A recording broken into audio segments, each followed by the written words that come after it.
दोस्तों yes bank की बात करें तो स्टॉक के अंदर आज बहुत ही ज़बरदस्त वॉल्यूम में कामकाज हो रहा है। यहाँ पे देख ही सकते हो कि बड़े फंड हाउस इस लेवल पे जम के खरीदारी भी कर रहे हैं और कुछ बिकवाली भी हो रही है। यहाँ पे बाजार में देखें तो भी इस समय सेंटीमेंट थोड़े से बैंकिंग सेक्टर के लिए दबाव में दिखाई दे रहे। इसका असर हमें यस बैंक में भी देखने को मिल रहा है। यहाँ पे मैनेजमेंट ने कुछ बड़े फैसले लिए जो आने वाले समय में यस बैंक की प्राइस को कई गुना बढ़ा सकते हैं।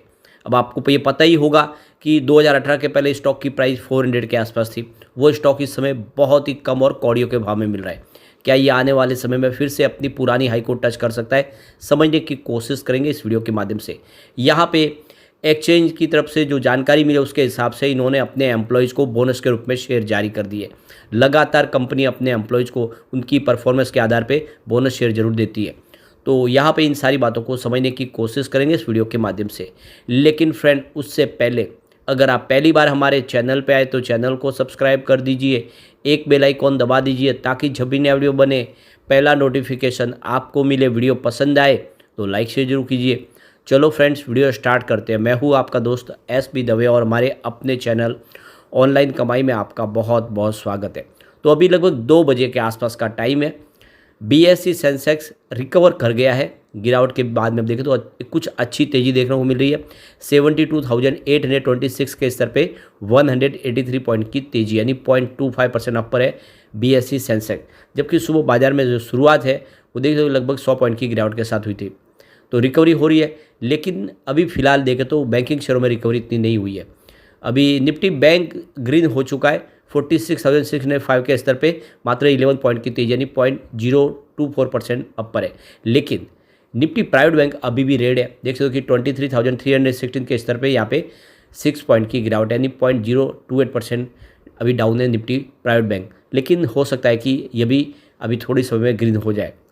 यस बैंक की बात कर ले तो स्टॉक की शुरुआत हुई 23.90 पर, पॉजिटिव शुरुआत हुई। फ्राइडे की क्लोजिंग 23.80 के आसपास थी।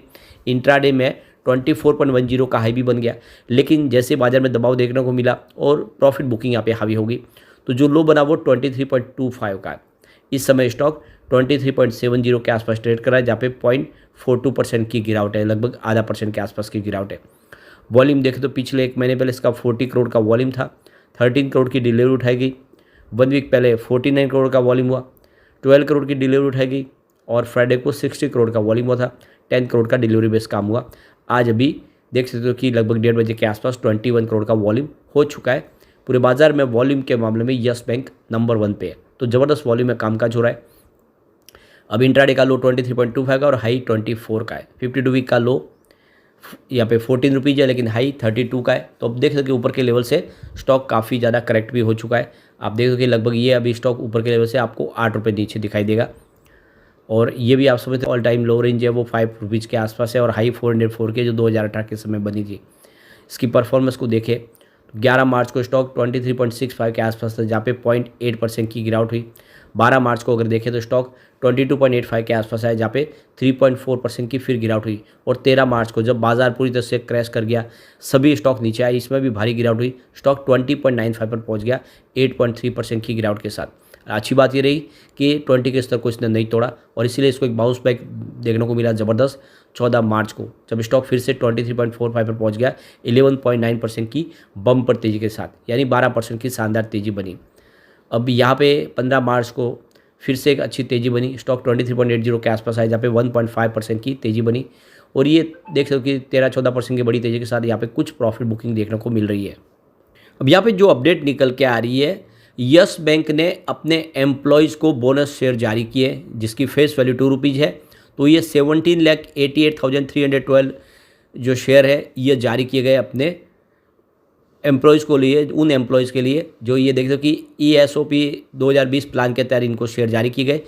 तो लगातार यस बैंक अपने एम्प्लॉयज़ को ज़रूर उनकी परफॉर्मेंस के आधार पर बोनस शेयर जरूर देती है बार बार, और ये अभी फिर से कंपनी ने अपने एम्प्लॉयज़ को बोनस शेयर दिए। तो ये बहुत अच्छी बात है। आने वाले समय हो सकता है कि शेयर होल्डर को भी बोनस मिले अगर कंपनी प्रॉफिट में आ गई तो।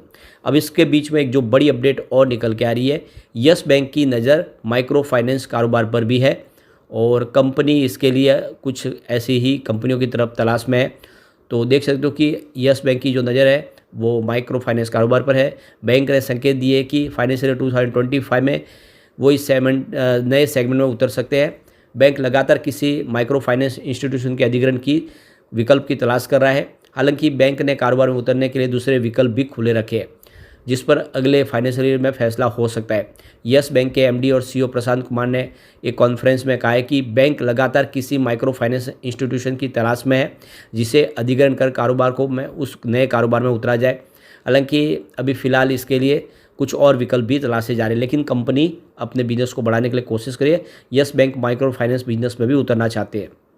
तो फिलहाल सीईओ की तरफ से ये पूरा खुलासा नहीं हुआ, लेकिन उनकी नज़र छोटे शहरों पर है और देख सकते हो कि कई बैंक माइक्रो फाइनेंस में उतर चुके हैं और इस कारोबार के जरिए उन्हें छोटे शहरों में अपनी पकड़ बनाने में काफ़ी मदद मिल रही है। और फिलहाल बैंक इसमें स्मॉल और मिड इंटरप्राइजेस के लोन की साइज़ को बढ़ाने की तरफ कोशिश कर रहे हैं और जो कॉरपोरेट लोन की हिस्सेदारी जो 30% है उसको बढ़ा के 35% किया जाएगा और बैंक के ग्रॉस एनपीए 2% पर है। कंपनी की रणनीति अब देखिए साउथ में भी अपने कारोबार को बढ़ाने की तरफ है। यस बैंक अपनी ब्रांच और बढ़ाना चाहते हैं। फिलहाल हैदराबाद में उनकी 25 ब्रांच है, आने वाले समय ये ब्रांच और बढ़ाई जाएगी और साउथ में भी अपने कारोबार को बढ़ाया जाएगा। तो कुल मिला के जो रणनीति है वो आने वाले समय यस बैंक को ऊंचाइयों पर लेके जा सकती है।